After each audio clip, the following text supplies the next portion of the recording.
Hello friends, मैं हूं प्रशांत शर्मा, आपका टीचर मेंटर गाइड। आज मैं आप लोगों के साथ डिस्कस करने वाला हूं बिजनेस स्टडीज चैप्टर नंबर 1। तो चलिए देखते हैं।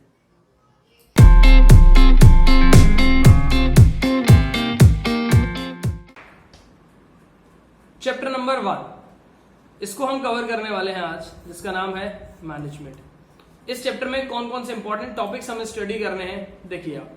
सबसे पहला है कॉन्सेप्ट और मीनिंग ऑफ मैनेजमेंट। कॉन्सेप्ट को और मीनिंग को समझेंगे मैनेजमेंट के क्या होता है। उसके बाद हम कैरेक्टरिस्टिक्स या फिर फीचर्स को स्टडी करेंगे मैनेजमेंट के। ऑब्जेक्टिव्स, उद्देश्य क्या है मैनेजमेंट के, ये स्टडी किए जाएंगे। इंपॉर्टेंस क्या होते हैं, नेचर क्या है, लेवल्स ऑफ मैनेजमेंट क्या है, फंक्शंस इसी तरह से, और लास्ट में कोऑर्डिनेशन को स्टडी करेंगे। ये सारे टॉपिक्स जो हैं हम इस चैप्टर के अंदर में कवर करने वाले। एक एक टॉपिक को हम कवर करेंगे, उसके साथ साथ हम उससे रिलेवेंट केसेस जो हो सकते हैं या बनते हैं एग्जाम में, उनको भी स्टडी करेंगे।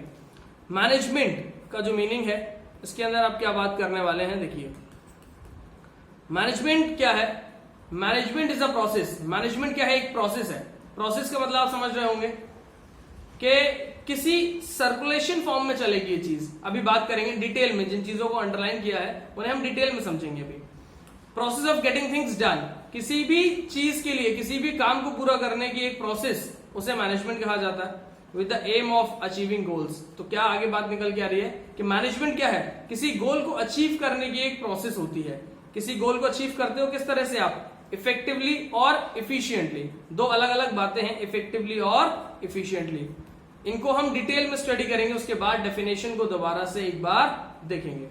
चलिए, इन अदर वर्ड्स अगर हम बात करें, दोबारा से एक और डेफिनेशन यहां पर दी हुई है, उसको अगर हम स्टडी करते हैं तो क्या लिखा हुआ है, देखें। मैनेजमेंट क्या होता है, इसी बात को दोबारा से समझिएगा।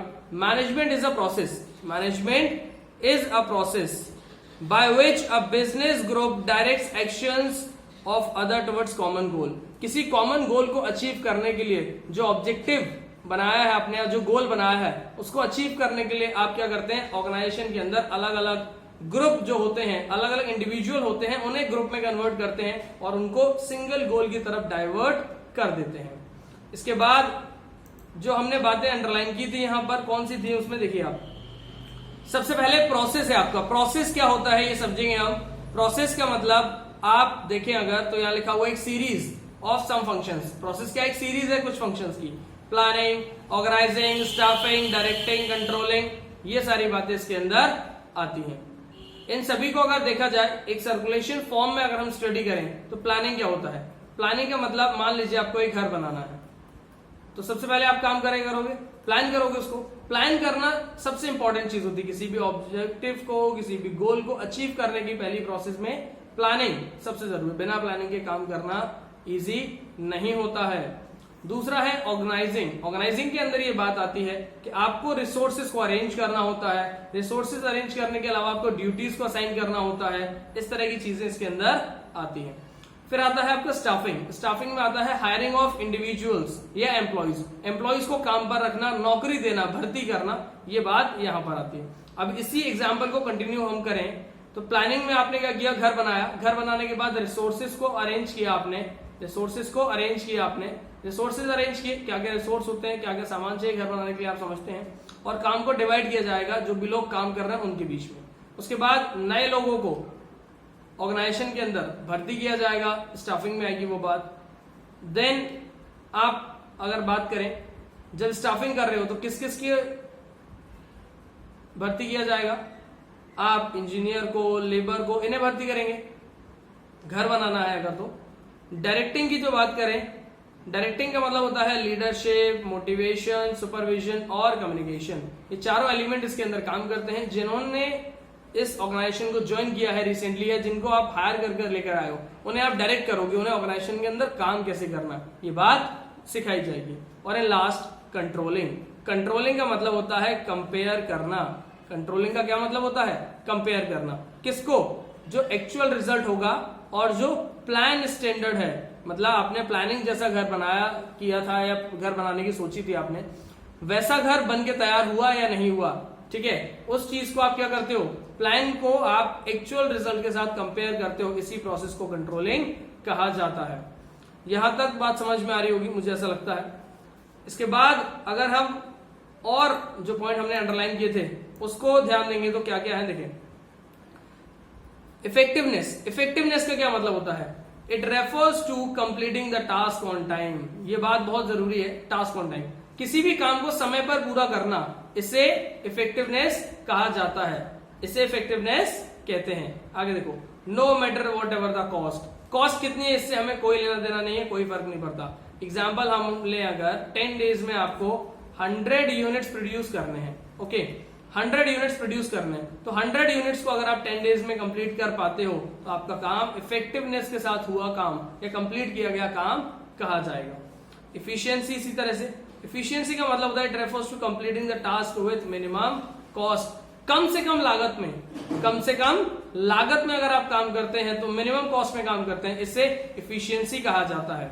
आगे देखो, optimum utilization of resources and in the cost effective manner, काम कैसे होना चाहिए? कॉस्ट इफेक्टिव मैनर में होना चाहिए, कॉस्ट को बचा करके करना है, कम से कम कॉस्ट के अंदर आपको काम पूरा करना होता है।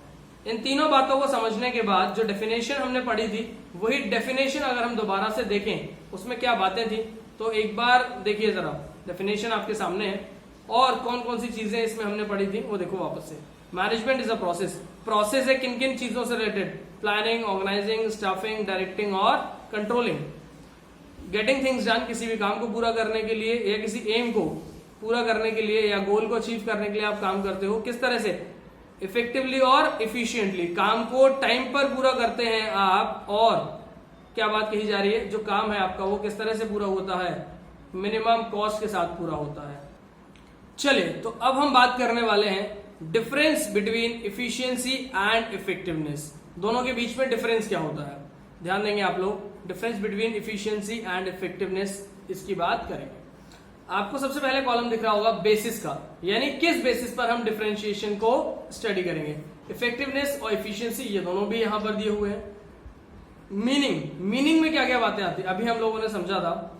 Completing the task on time, इसका मतलब क्या होता है? इफेक्टिवनेस और मिनिमम कॉस्ट के साथ अगर आप काम कर रहे हो तो उसे इफिशियंसी कहा जाता है।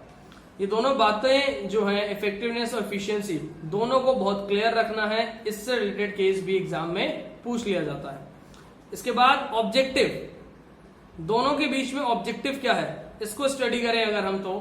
एंड रिजल्ट, आप देख सकते हैं एंड रिजल्ट, इफिशियंसी की अगर बात करेंगे तो वहां कुछ और होगा, लेकिन इफेक्टिवनेस में देखो एंड रिजल्ट जो है मायने रखता है, इंपॉर्टेंट होता है। और इफिशियंसी में होता है कॉस्ट बेनिफिट एनालिसिस, कितनी कॉस्ट बचाई जा सकती है, कितना कॉस्ट में फायदा किया जा सकता है, कम से कम कॉस्ट कितना आप लगाओ, ये बात यहां पर कही जा रही है।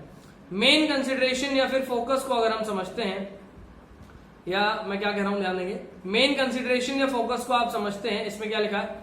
राइट टास्क, टास्क को पूरा करने की बात की जा रही है। टास्क को पूरा करना है मतलब आपको 10 दिन है कहीं घूमने जाने के लिए और दर्जी टेलर को आपने कपड़े दिए हो सिलने के लिए, तो उसने आपका काम सही कर दिया, बस कपड़े सिल के दे दिए आपको, तो क्या उतना सफिशिएंट है? देखते हैं आगे। इफिशियंसी में देखो जरा, डूइंग द राइट टास्क, लेकिन क्या और बात यहां पर ऐड हो रही है? राइट वे, काम होना चाहिए, समय पर भी होना चाहिए, मतलब ये कि इफेक्टिवनेस के साथ काम कर दिया उसने, समय पर कर दिया, बहुत अच्छी बात है, लेकिन इफिशियंसी नहीं है अगर उस काम में तो कोई फायदा होगा? नहीं होगा। कपड़े आपके फिट नहीं आ रहे हैं तो क्या कोई फायदा हुआ सिलवाने का? बिल्कुल नहीं हुआ। इसलिए ध्यान रखना है, इफिशियंसी हो तो इफेक्टिवनेस भी होना बहुत जरूरी है। अगले पॉइंट में हम यही स्टडी करने वाले हैं, क्या रिलेशनशिप है दोनों के बीच में, इफेक्टिवनेस के और इफिशियंसी के बीच में।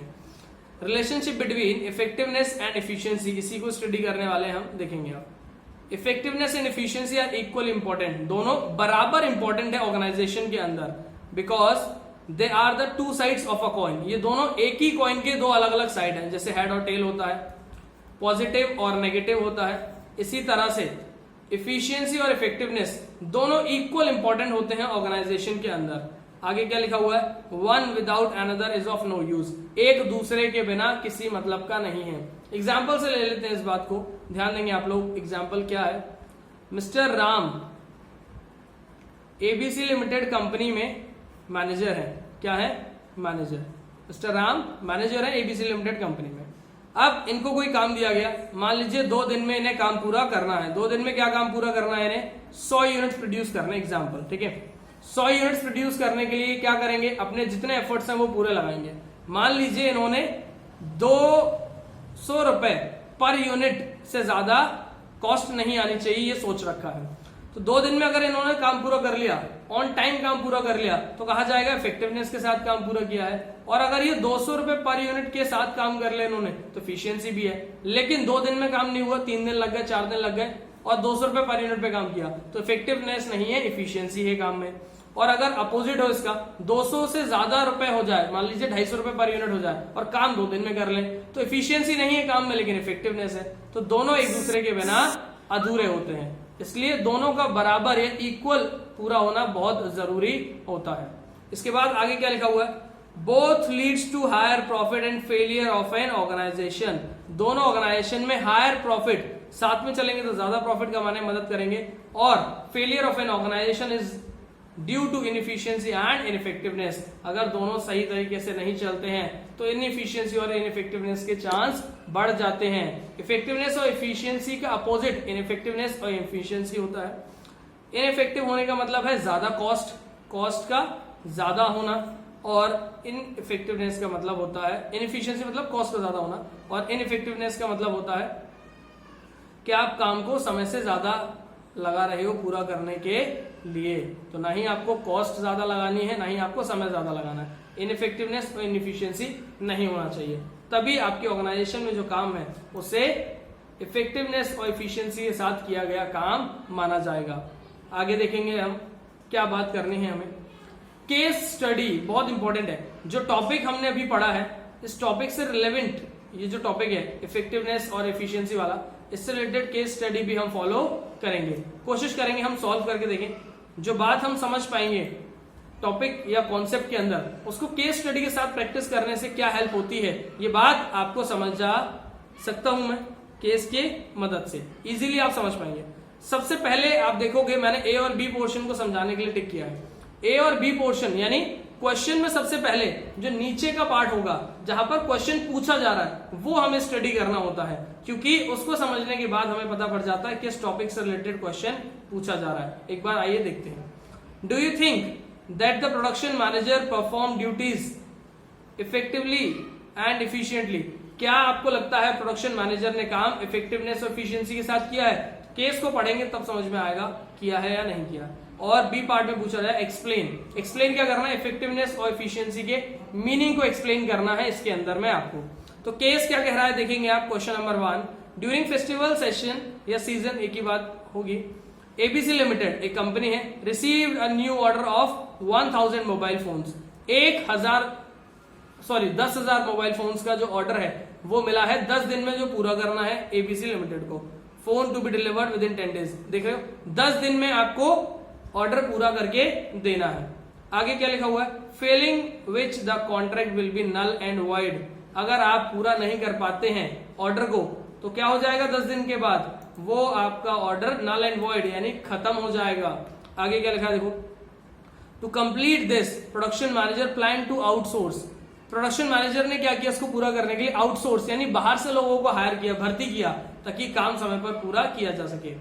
Outsource the production so that order could be delivered on time, जिससे ऑर्डर जो है वो टाइम पर पूरा किया जा सके। The outsourcing resulted in increase, ये वाला इन हटा दीजिए, ग्रामेटिकली करेक्ट नहीं है, ये गलत होगा। The outsourcing resulted increase in cost by 20%। 20% की कॉस्ट जो है वो इंक्रीज हो गई। तो क्या समझ में आ रहा है आपको? वीडियो पॉज कीजिए आप और एक बार कोशिश कीजिए किस तरह से आपको ये क्वेश्चन सॉल्व करना है। आगे देखेंगे।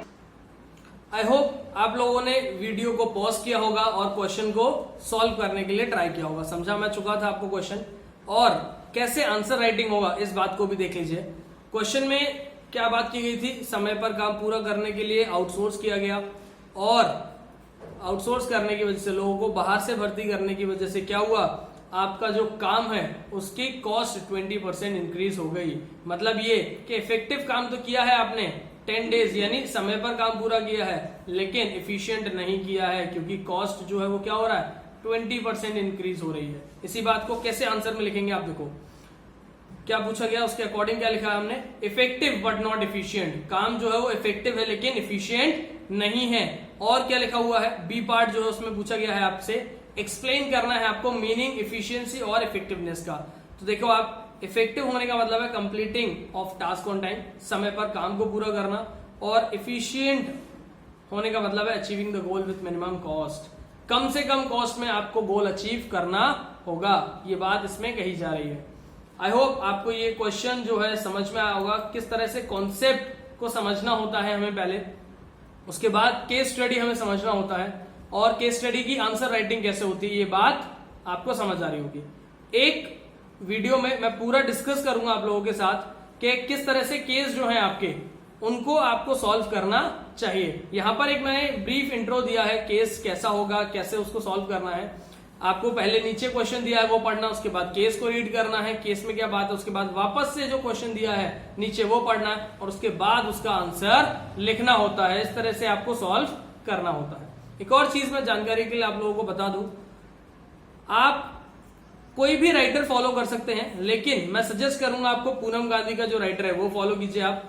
इसके अलावा बहुत सारे और भी राइटर, आर के सिंगल मार्केट में आता है, आर के सिंगल आता है मार्केट में, ठीक है, वासन एक राइटर है मार्केट में आता है। इस तरह से कई सारे मार्केट में आपको मिल जाएंगे जो आपको राइटर चाहिए, और आप इंटरनेट की मदद भी ले सकते हैं, वहां से भी आपको कुछ कंटेंट मिल सकता है। लेकिन हमने जो कंटेंट कवर किया है वो ज्यादातर पूनम गांधी, आर के सिंगल और इंटरनेट से किया है। और जो नोट्स मैंने आप लोगों के लिए बनाए हैं वो इस तरह से बनाए हैं कि आपको बहुत इजी लैंग्वेज में समझ आए चीजें, बहुत इजी वर्ड्स, टर्मिनोलॉजीज यूज किए हमने। ये सारी चीजें आपको आसानी से समझाने के लिए ध्यान रखी गई है, लेकिन इसका बिल्कुल ये मतलब नहीं है कि इन चीजों का आपको नुकसान होगा, कि आप बुक जब रीडिंग करोगे तो आपको समझ में आएंगी, बिल्कुल ऐसा नहीं है। सारी चीजें जो आपके बुक से रिलेवेंट, आपके सिलेबस से रिलेवेंट है, वो सब कवर किया गया है इस वीडियो में, और आगे जो वीडियोस आपको बनेंगे या जो आप वीडियो देख पाएंगे उनमें भी प्रॉपर कवर किया जाएगा। आज के लिए इतना ही, थैंक यू।